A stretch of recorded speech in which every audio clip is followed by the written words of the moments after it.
नमस्कार, मैं हूं प्रदीप कुमार। आप देख रहे हैं पॉलिटिकल आइडिया। पॉलिटिकल आइडिया के आज के इस अंक में आप सभी दर्शकों का बहुत बहुत स्वागत है।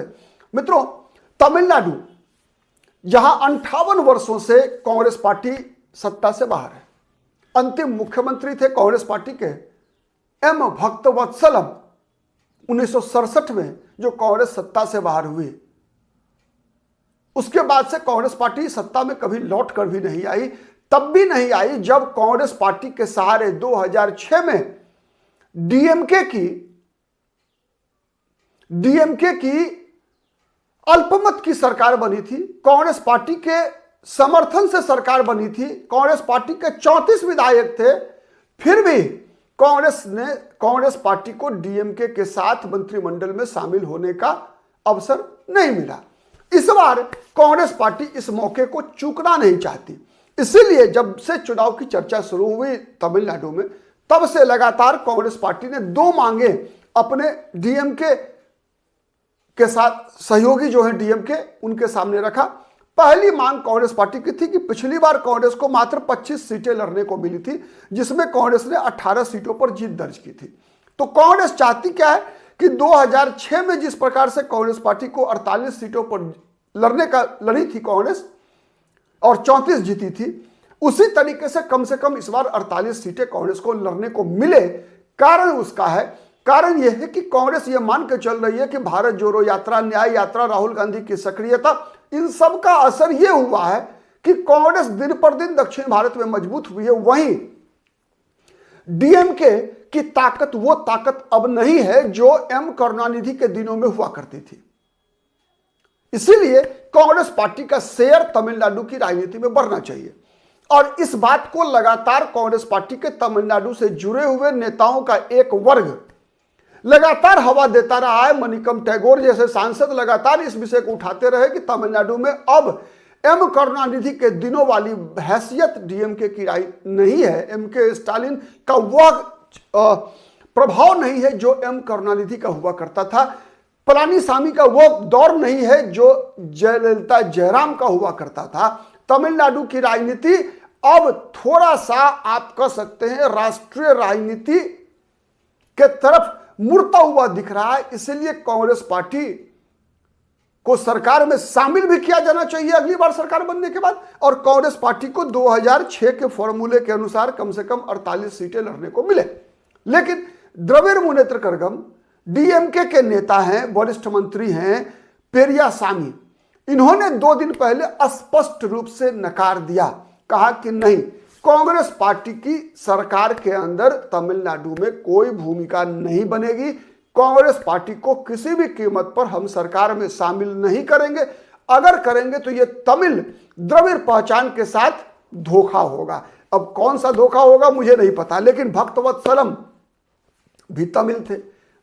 इससे पहले कांग्रेस के सबसे बड़े नेता तमिलनाडु से दो नेता सी राजगोपालाचारी, कामराज, ये सभी के सभी कांग्रेस से आए थे। तो ये सब के सब तो कांग्रेस को सरकार में शामिल करना कैसे द्रविड़ राजनीति को धोखा देने के बराबर है, ये कहना तो मुश्किल है। मित्रों, कांग्रेस पार्टी को तब भी तमिलनाडु में सरकार में शामिल होने का मौका नहीं मिला था। मैं दोहरा रहा हूं आपको, जब 2006 के विधानसभा चुनाव के बाद डीएमके को अपने बलबूते पर बहुमत नहीं मिला था। तो ये जो परिस्थितियां उत्पन्न हो रही है कि ना डीएमके कांग्रेस पार्टी को सीट बढ़ाने की तैयार है, न कांग्रेस पार्टी को विधायकों को मंत्रिमंडल में शामिल करने को तैयार है, न केवल मनिकम टैगोर जैसे सांसद बल्कि कांग्रेस विधायक दल के नेता, ठीक है, और किल्लीऊर से विधायक हैं एस राजेश कुमार, ठीक है, ये भी स्पष्ट पैरवी कर रहे हैं कि नहीं, कांग्रेस पार्टी को सरकार में शामिल होना चाहिए। कांग्रेस के प्रभारी हैं गिरीश चोडनकर भी लगातार इस विषय को रख रहे हैं कि भाई हम कोई, गिरीश चोडनकर नहीं कहा कि कांग्रेस कोई एनजीओ है। एनजीओ तो है नहीं जो हमारा, अगर एनजीओ भी होता है तो एनजीओ भी जब तक काम नहीं करेगा, डिलीवरी नहीं देगा, तब तक लोग उसे क्यों वोट डालेंगे। तो कांग्रेस पार्टी को यह एहसास हो रहा है कि कांग्रेस पार्टी चुनाव जीत रही है, विधानसभा में उसके सदस्य पहुंच रहे हैं, लेकिन उनके विधायक, कांग्रेस पार्टी के विधायक अगर जनता से किया हुआ वादा को पूरा करने की स्थिति में नहीं है तो फिर कांग्रेस अपना आधार बढ़ा कैसे पाएगी? तब तो कांग्रेस लगातार जो है 25 से 50 सीट ही लड़ती रहेगी विधानसभा की, और 5 से लेकर 10 लोकसभा की सीटें लड़ती रहेगी, तब कांग्रेस का विस्तार हो नहीं सकता। तो कांग्रेस के रणनीतिकारों की नजर तमिलनाडु में अपनी पार्टी के विस्तार पर है। वही द्रविड़ मुनेत्र कड़गम को भी यह बातें समझ में आ रही है, न केवल डीएमके को बल्कि एआईएडीएमके को भी यह बात समझ में आ रही है। इसीलिए आप देखेंगे न केवल ये इंडिया अलायंस कांग्रेस वाला गठबंधन डीएमके गठबंधन में, बल्कि एआईएडीएमके का भी जो गठबंधन है जिसमें भारतीय जनता पार्टी है, जो एनडीए का गठबंधन है, उसमें भी लगातार भारतीय जनता पार्टी एआईएडीएमके पलानीसामी पर इस मामले में दबाव बनाने में लगी हुई है कि सरकार एनडीए की बननी चाहिए। अमित शाह तमिलनाडु जाते हैं, चाहे दिल्ली में भाषण देते हैं, हर जगह बोलते हैं कि सरकार तमिलनाडु में एनडीए की बननी चाहिए। वहीं एआईएडीएमके के जो महासचिव है पलानीसामी हर जगह बोलते हैं कि बहुमत तो एनडीए को चाहिए, लेकिन सरकार एआईएडीएमके की बनेगी। और माना यह जा रहा है कि इसी कारण से जब अमित शाह का विगत दिनों तमिलनाडु का दौरा हुआ था तो पलानीसामी से मुलाकात नहीं हुई। अंततः पलानीसामी को अमित शाह जब दिल्ली वापस लौट गए तो दिल्ली जाकर मुलाकात करनी पड़ी, और दिल्ली में भी माना यह जा रहा है कि लगातार 3 घंटा के बैठक हुई, और उस बैठक में कुछ बातें तय की गई है, लेकिन उन बातों का खुलासा अभी करने की बात नहीं कही गई है कि अभी इस विषय को खुलासा नहीं किया जाएगा एक रणनीति के तहत। लेकिन जो बातें निकल कर आ रही है उसके आधार पर माना यह जा रहा है कि पलानीसामी के पास भारतीय जनता पार्टी की शर्त को मानने के अलावे शायद दूसरा विकल्प नहीं है। इसीलिए पलानीसामी ने हामी भर दी है, लेकिन इसकी घोषणा एक रणनीति के तहत बीजेपी नहीं करने जा रही। और ये बातें जब कांग्रेस की जानकारी में है कि एक तरफ बीजेपी के बारे में पलानीसामी ने ये कहा या स्वीकार कर लिया बीजेपी की शर्त को कि बीजेपी आने वाले समय में अगर एआईएडीएमके की सरकार बनती है तो बीजेपी उस सरकार में शामिल होगी। तो कहीं ना कहीं मित्रों आप देखेंगे कि साल लगभग आप इधर विगत 10 वर्षों के अंदर देखेंगे तमिलनाडु की राजनीति में राष्ट्रीय मुद्दों की प्रासंगिकता कुछ बढ़ती जा रही है। इसमें नरेंद्र मोदी के प्रधानमंत्री बनने का जो एक प्रकार से साइड इफेक्ट कह लीजिए वह भी है कि जिस प्रकार से नरेंद्र मोदी ने तमिलनाडु की राजनीति में भारतीय जनता पार्टी का प्रभाव बढ़ाने के लिए राष्ट्रीय मुद्दों को तमिलनाडु तक पहुंचाने का प्रयास किया है, इसकी भी एक बड़ी भूमिका रही है। तमिलनाडु में राष्ट्रीय न केवल बीजेपी का प्रभाव बढ़ा, और एक बात तय मानिए कि जहां बीजेपी का प्रभाव बढ़ेगा तो प्रभाव कांग्रेस का भी बढ़ना है।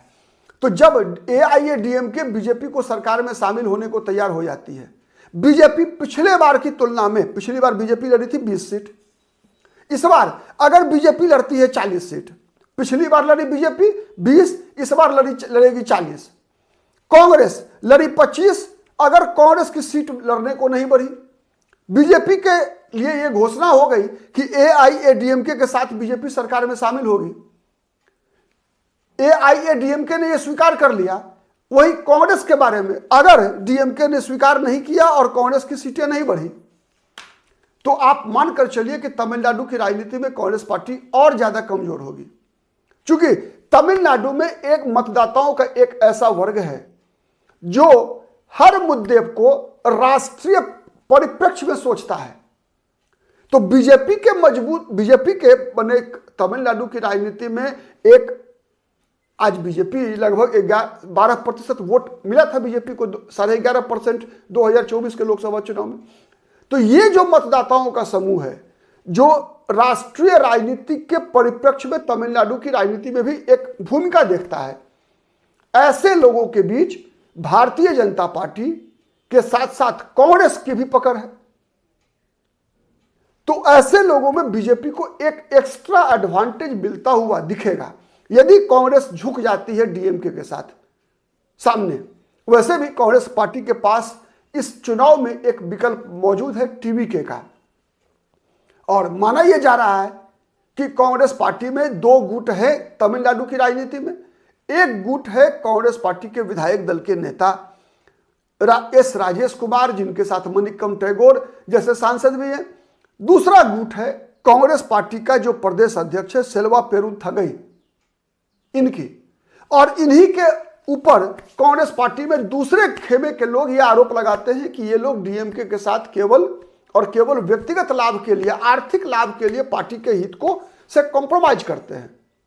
तो अल्टीमेटली फैसला राहुल गांधी को लेना है। राहुल गांधी क्या फैसला लेते हैं, नजर बनी रहेगी उस पर। हमारी भी, आप भी नजर बना के रहिए पॉलिटिकल आइडिया पर। हमारा प्रयास होता है कि हम हर राजनीतिक दल की नीति, नियत और नेतृत्व